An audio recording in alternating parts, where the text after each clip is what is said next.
안녕하십니까. 이어서 원주권 뉴스입니다. 지난 9일을 마지막으로 원주에서는 일주일 넘게 코로나19 신규 확진자가 나오지 않고 있습니다. 현재 원주의 누적 확진자는 117명으로 이 중 12명이 병원에서 치료를 받고 있고 105명은 퇴원했습니다. 어제 하루 원주 지역 선별진료소에서는 125명이 진단검사를 받아 전원 음성 판정을 받았고 자가격리자는 171명입니다.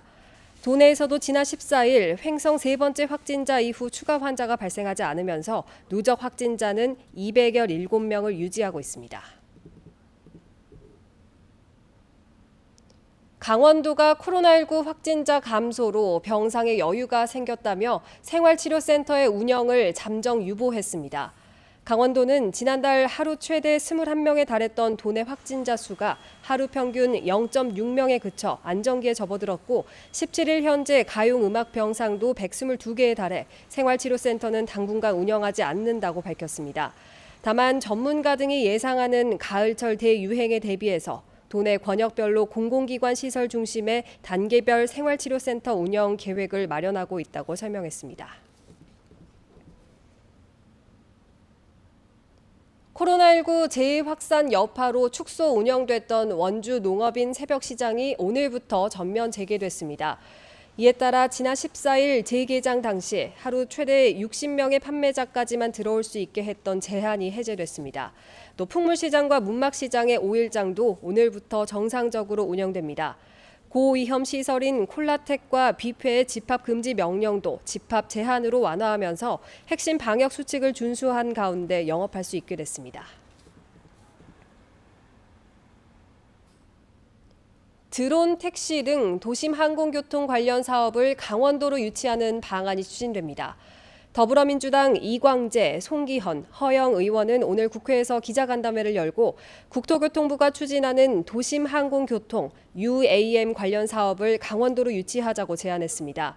간담회를 주관한 이광재 의원은 강원도가 사업 관련 실험, 실증과 개발에 적합한 조건을 갖추고 있고 수도권과의 접근성도 뛰어나 가능성이 충분하다고 밝혔습니다. 국토교통부는 오는 2025년 최초의 서비스를 목표로 UAM 사업을 추진하고 있으며 전국 지자체들이 참여 의사를 밝히고 유치 경쟁을 벌이고 있습니다.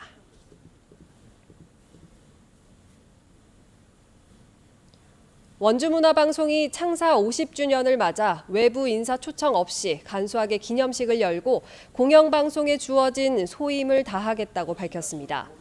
김세용 사장은 지역 주민에게 감사의 뜻을 전하면서 사실상 지역에 남은 유일한 공영방송으로서 민주주의의 가치를 해치는 비리와 불법, 탈법을 고발하고 비판하는 일, 소외되기 쉬운 약자의 사정을 돌보는 일, 지역민에게 유익한 정보를 제공하는 일에 매진해 줄 것을 구성원들에게 요구했습니다.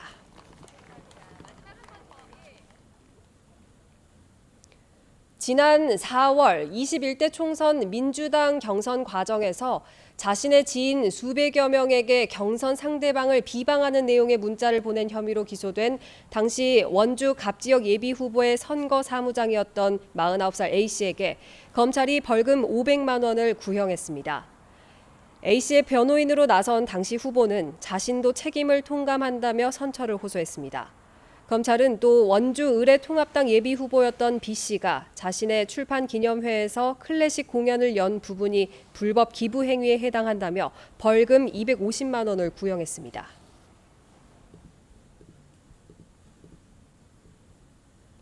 원주 기업도시에 별도 학군의 일반 고등학교를 설립하는 방안을 놓고 강원도 교육청이 의견 수렴에 나섭니다.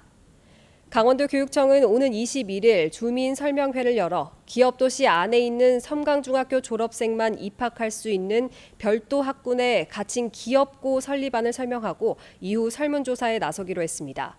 가칭 기업고가 별도의 학군으로 분리되면 기존 원주 학군에 포함시킬 경우 제기되는 원거리 통학 문제는 해소될 수 있습니다.